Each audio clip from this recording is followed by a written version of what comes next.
नमस्कार, मैं हूं रविंद्र जैन और आप देखना शुरू कर चुके हैं सबकी खबर। मध्य प्रदेश में जो ब्यूरोक्रेसी है, खासकर आईएएस अधिकारी हैं, उनमें जो शय और मात का खेल इस समय चल रहा है वो बहुत ही आश्चर्यजनक है। मैं आपको बताऊं कि ये खेल अभी का नहीं है। खेल तो तभी शुरू हो गया था जब शिवराज सिंह चौहान की सरकार थी और मध्य प्रदेश में मुख्य सचिव थे इकबाल सिंह बैंस।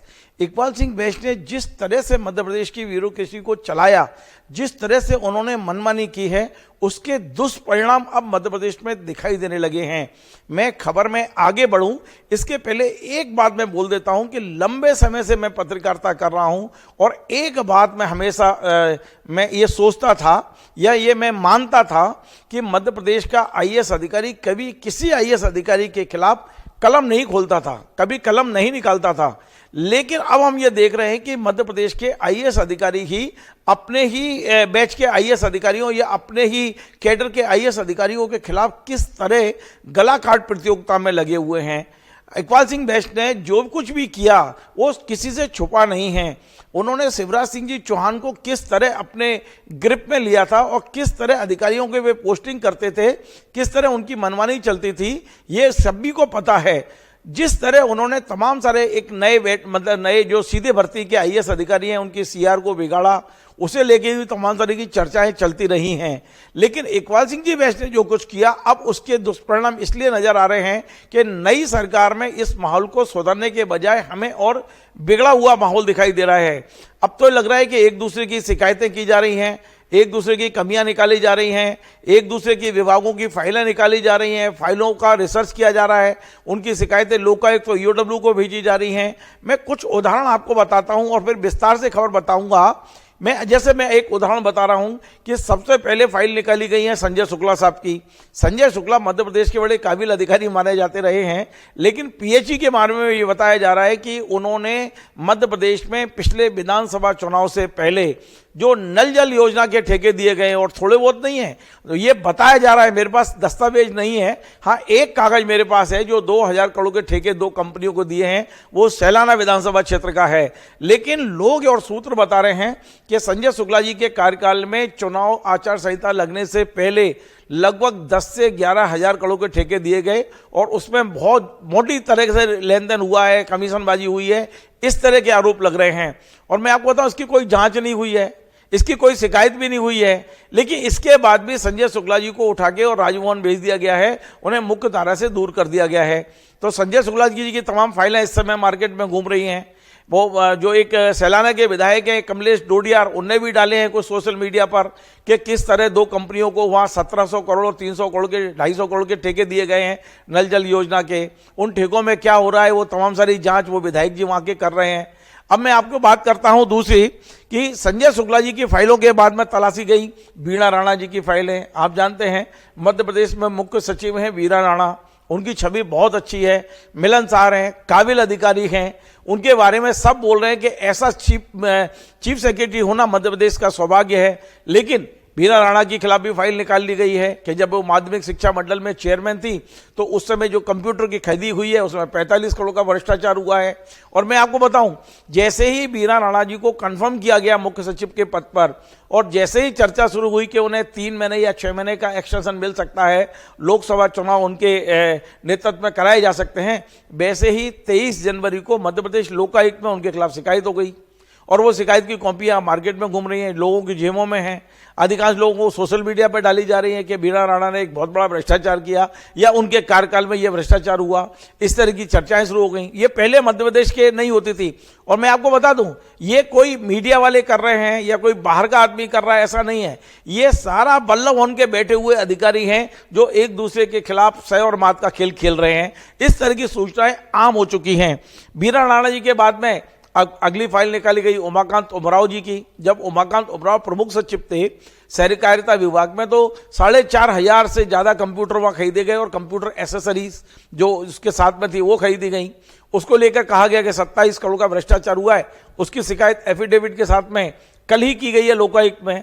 तो एक पक्ष वो वहां एक्टिव हो चुका है। ये करने वाले कौन है आप समझ सकते हो, तो वो लगे हुए हैं। अब एक और फाइल जो मार्केट में आई है वो आई है इकबाल सिंह जी बैंस की।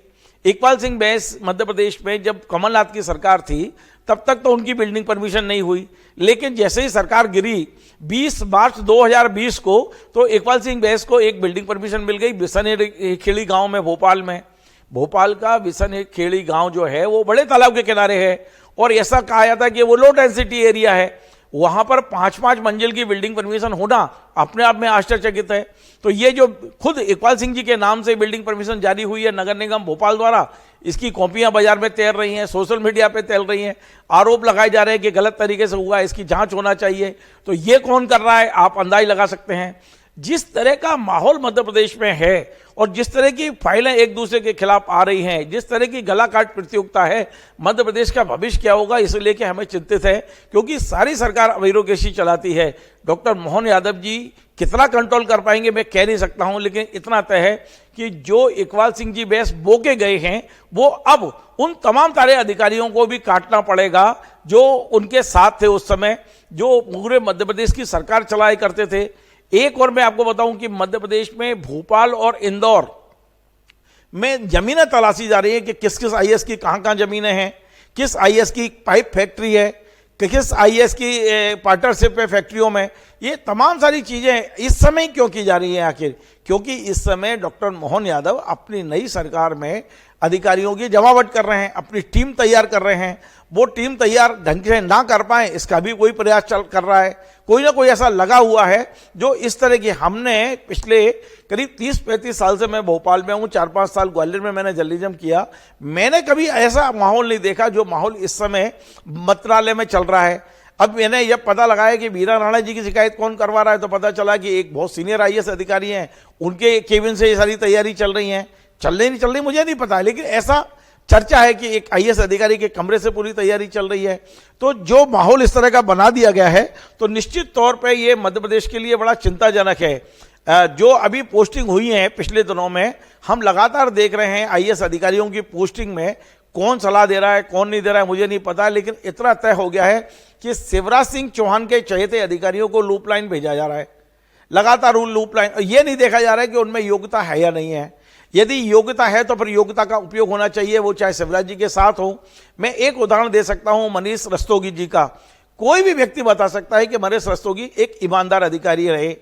हाँ, उनका स्वभाव कुछ रूखा हो सकता है, उन्होंने शिवराज जी के प्रति वफादारी दिखाई, इसमें कोई दो राय नहीं है। उनकी पत्नी को अच्छी पोस्टिंग मिली, इसमें भी दो राय नहीं है। लेकिन अब इस समय उनको जो जिस तरह से लूप लाइन किया गया है, 42 दिन तक बगैर काम के रखा गया उनको, और उसके बाद में जेल विभाग का पीएस बनाया गया। तो अब ये चर्चा है कि दोनों पति पत्नी अब केंद्र में जाना चाहते हैं, मध्य प्रदेश में नहीं रहना चाहते। खैर, वो उनका हेडेक है, लेकिन कुल मिला के मनीष सिंह का दंपत्ति जो है, मनीष रस्तोगी दंपत्ति नाराज हैं। ऐसे तमाम सारे और अधिकारी हैं। मैं एक अधिकारी का नाम लेना चाहूंगा, ये किस राजनीति का शिकार हुए मुझे नहीं पता है, और वो हैं सुखबीर सिंह साहब। सुखबीर सिंह आईएएस अधिकारी हैं, ईमानदार हैं, और उन्होंने पीडब्ल्यूडी में जो काम किया, जो मेरे सूत्र बता रहे हैं, जो मैं पीडब्ल्यूडी में जब जाया करता था तो लोग इतनी तारीफ करते थे कि ये अधिकारी हैं, इनको मालूम है कि किस तरह से टाइट किया जाता है, भ्रष्टाचार को कैसे रोका जा सकता है। आखिर क्या कारण रहा कि सुखबीर सिंह को पहले परिवहन से हटाया आपने, उसके बाद में आपने पीडब्ल्यूडी से हटा दिया और आपने लूप लाइन भेज दिया सुखबीर सिंह साहब को। तो ये कौन सलाह दे रहा है मुझे नहीं पता है, लेकिन इतना तय है कि जो मध्य प्रदेश में इस समय ब्यूरोक्रेसी है, उसमें गला काट प्रतियोगिता, सह और मात का खेल बहुत तेज हो चुका है, और ये कहां तक जाएगा मैं कह नहीं सकता हूं। लेकिन ये मध्य प्रदेश के हित में अभी दिखाई नहीं दे रहा है, क्योंकि पहले जो जैसा मैंने बोला कि आईएएस अधिकारी कभी एक दूसरे के खिलाफ कलम नहीं खोलते थे, इस समय तो पूरा षड्यंत्र। आप स्थिति यह है कि बल्लभगढ़ में यदि वो 8 घंटे के लिए आईएएस आ रहे हैं जो षड्यंत्रकारी, मैं सारे आईएएस की बात नहीं कर रहा हूं, कुछ आईएएस वो 2 घंटे भी काम नहीं करते, 6 घंटे तो केवल एक दूसरे को निपटाने में लगे हुए हैं। हमने देखा था इकबाल सिंह जी के समय में जो हालत हो गई थी मध्य प्रदेश में, तमाम योग्य अच्छे अधिकारी उनके केबिन में नहीं जा सकते थे, उनसे बात नहीं कर सकते थे, इस तरह आतंक बना के रखा हुआ था इकबाल सिंह जी ने। अब उसी तरह के परिणाम उनको देखने पड़ रहे हैं कि उनके खिलाफ भी तमाम सारे कागज सोशल मीडिया पर चल रहे हैं, उनकी बिल्डिंग परमिशन के चल रहे हैं। अब बिल्डिंग परमिशन सही है गलत है इस बारे में मैं नहीं कुछ कह रहा हूं, मैं नहीं उसमें कोई गलत वो बता रहा हूं, लेकिन ये तय है कि बिसन एक खेजड़ी गांव भोपाल बड़े तालाब के नजदीक है, वो लो डेंसिटी एरिया होना चाहिए। तो वहां पर छात्रावास बनाने की 5 मंजिल की बिल्डिंग परमिशन कैसे मिली? अब ये जांच का विषय है, सही मिली नहीं मिली वो जांच हो जाएगी। लेकिन एक प्रमुख सचिव स्तर के अधिकारी के नाम से जमीन खरीदी गई है, उनके नाम से बिल्डिंग परमिशन हुई है, और ये चर्चा में है कि वो बिल्डिंग परमिशन सही नहीं है। तो ये तमाम सारी तमाम सारे के पेपर घूम रहे हैं। बीरा राणा जी, जिनके बारे में मैंने आपको बताया कि उनके कागज घूम रहे हैं, उमाकांत उमराव के कागज मार्केट में हैं। ये फाइलें पहले इतनी आया नहीं करती थी, थोक में आ रही हैं। और मैं आपको बता दूं, ये अभी शुरुआत है। यदि इस पर कंट्रोल नहीं लगाया गया, यदि कोई खुद सीएम ने इस मुद्दे पे कुछ पहल नहीं की, तो मध्य प्रदेश का माहौल क्या होगा आप अंदाज लगा सकते हो। अधिकारी किस तरह से, पहले क्या होता था, पहले आईपीएस लड़ते थे। कुछ दिनों पहले तक मैंने देखा आईपीएस की टांग खिंचाई करते थे। लेकिन इस समय जिस तरह आईएएस की टांग खिंचाई कर रहे हैं ना, वो वाकई मतलब बहुत आश्चर्यजनक भी है और चिंताजनक भी है।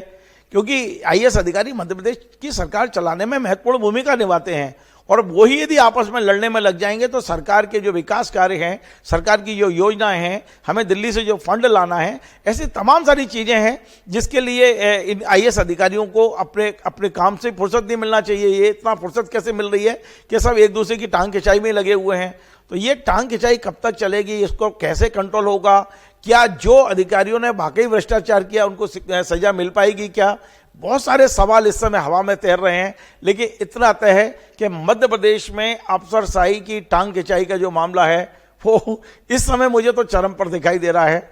ये जो मुख्यमंत्री जी को खुद आगे आगे पहल करनी पड़ेगी, और हो सकता है कि मुख्यमंत्री को किसी ने सलाह दी हो कि साहब इन्हें आपस में लड़ने दो, जब लड़ लेंगे तभी ठीक रहेगा। क्योंकि ये आईएएस अधिकारी बड़े शार्प रहते हैं, इनकी ट्रेनिंग किस तरह की रहती है आप समझ सकते हो। इकबाल सिंह जी ने जिस तरह से मध्य प्रदेश में सरकार चलाई थी, हम भी बड़े चौंकते थे उस समय, देखते थे सब चीज़ों को। लेकिन अब जो कुछ है वो सब सामने है कि कितने आईएएस अधिकारी की उन्होंने सीआर बिगाड़ी। उनके बेटे को, इकबाल सिंह जी के बेटे को आपने देखा होगा गुना में, जिस तरह ज्योतिरादित्य सिंधिया केंद्रीय मंत्री ने उनको डांटा, उनकी खिंचाई की, उनकी लोग कह रहे हैं कि उनकी हैसियत बताने की कोशिश की, खड़े रहिए, नीचे मत जाइए, जिस तरह डांटा गया है। तो ये जो सब चल रहा है ना, ये सहज नहीं है। ये सब चीजें बड़ी असहज और बड़ी आश्चर्यजनक चीजें लग रही हैं कि मध्य प्रदेश में वीरों केशी जो सहमात का खेल है, या जिसको आप कह सकते हो टांग खिंचाई का जो खेल है, ये बहुत चरम पर पहुंच गया है। मैं व्यक्तिगत तौर पे एक जिम्मेदार जर्नलिस्ट के रूप में ये मानता हूं कि ये मध्य प्रदेश के लिए अच्छा नहीं है, ये मध्य प्रदेश के लिए खतरनाक है। 1, 2, 4, 5 जो अधिकारी भ्रष्ट हैं या उन्होंने गलत काम किए हैं, उसको दंड देने का काम एजेंसियों का है, हमारी जांच एजेंसियां हैं, हमारा कोर्ट है, वो करेगा। लेकिन जिस तरह अधिकारी एक दूसरे के खिलाफ कागज निकाल रहे हैं, फाइलें निकाल रहे हैं, सोशल मीडिया पे हवा में ये तैर रही हैं, इससे मध्य प्रदेश में एक अविश्वास का माहौल बनेगा। अधिकारियों के प्रति एक जो सम्मान का भाव हमारे मनों में है, उसमें कमी आएगी, और ये उचित नहीं है मध्य प्रदेश के विकास के लिए। आपको हमारा ये कार्यक्रम पसंद है, आप इसे शेयर करें, लाइक करें, कमेंट करें, और आपसे बार बार निवेदन है हमारे इस चैनल को सब्सक्राइब अवश्य करें। धन्यवाद।